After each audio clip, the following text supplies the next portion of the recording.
Assalamualaikum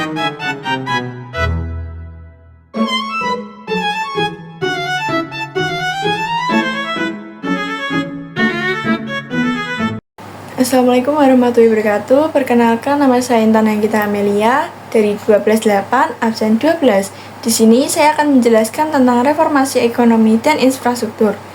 Yang pertama, pada masa pemerintahan B.J. Habibie, di bidang moneter dimulai dengan mengendalikan jumlah uang yang beredar, menaikkan suku bunga sertifikat BI menjadi 70% dan menerapkan bank sentral independen.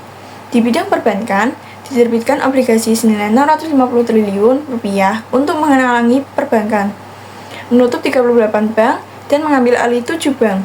Di bidang fiskal, sejumlah proyek infrastruktur dibatalkan, juga perlakuan khusus bagi mobil nasional, dan membiayai program jaring pengaman sosial. Sedangkan di bidang korporasi, utang swasta direstrukturisasi melalui skema Indonesian Debt Restructuring Agency atau INDRA dan Prakarsa Jakarta, serta menghentikan praktek monopoli yang selama ini dilakukan Bulog dan Pertamina. Yang kedua, ada masa Gus Dur atau Abdurrahman Wahid. Perkembangan ekonomi dan infrastruktur pada masa pemerintahan Abdurrahman Wahid, yang pertama membentuk Dewan Ekonomi Nasional atau DEN untuk memperbaiki perekonomian, yang kedua melawan tekanan IMF, yang ketiga menurunkan ketimpangan, yang keempat mengajukan kebijakan desentralisasi fiskal untuk menurunkan kemiskinan, yang kelima membubarkan Departemen Penerangan dan Departemen Sosial. Namun, kebijakan-kebijakan yang diambil oleh Abdurrahman Wahid menuai kontroversi dan protes. Beberapa kebijakan tersebut diantaranya amandemen UU BI yang mengubah independensi BI, biaya masuk impor mobil mewah yang rendah. Yang ketiga, otonomi daerah yang membebaskan daerah mengajukan pinjaman luar negeri.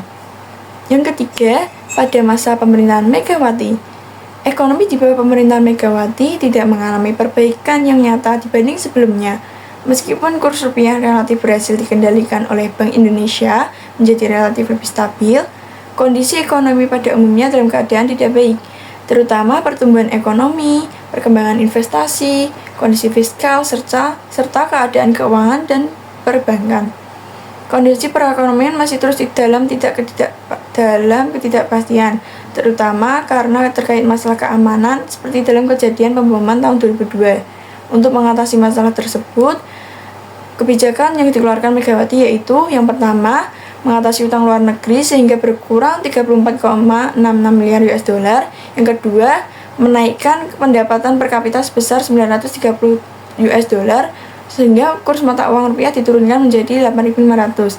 Yang ketiga, kebijakannya berupa privatisasi terhadap BUMN dengan melakukan penjualan saham Indosat sehingga hutang luar negeri dapat berkurang.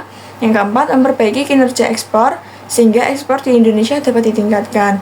Yang kelima, untuk mengatasi korupsi dibentuk KPK.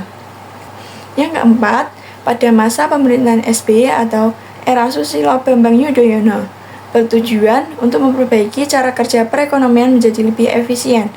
Yang pertama, pada reformasi ekonominya, kenaikan harga komoditas seperti minyak, batu bara, dan CPO di awal masa pemerintahan SBY membawa angin segar bagi Indonesia. Pertumbuhan ekonomi Indonesia mengalami pertumbuhan yang sangat pesat di tahun 2010. Pendapatan dari pajak meningkat, sedangkan defisit APBN menurun.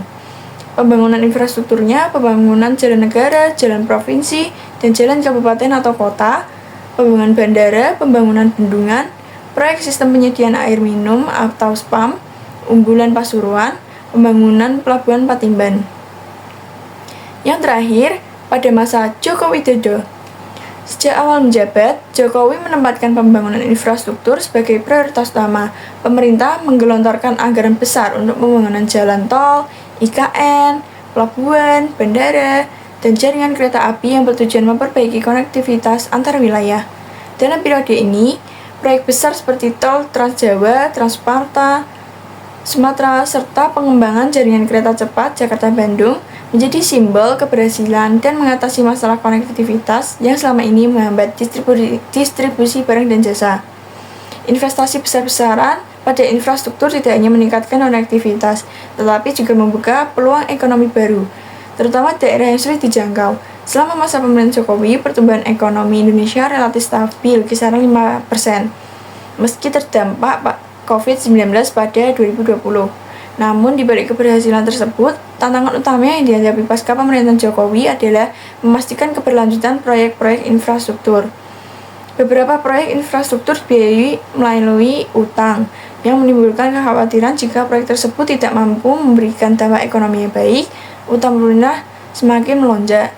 Sebagian besar untuk menangani proyek infrastruktur dan berbagai program stimulus selama pandemi COVID-19.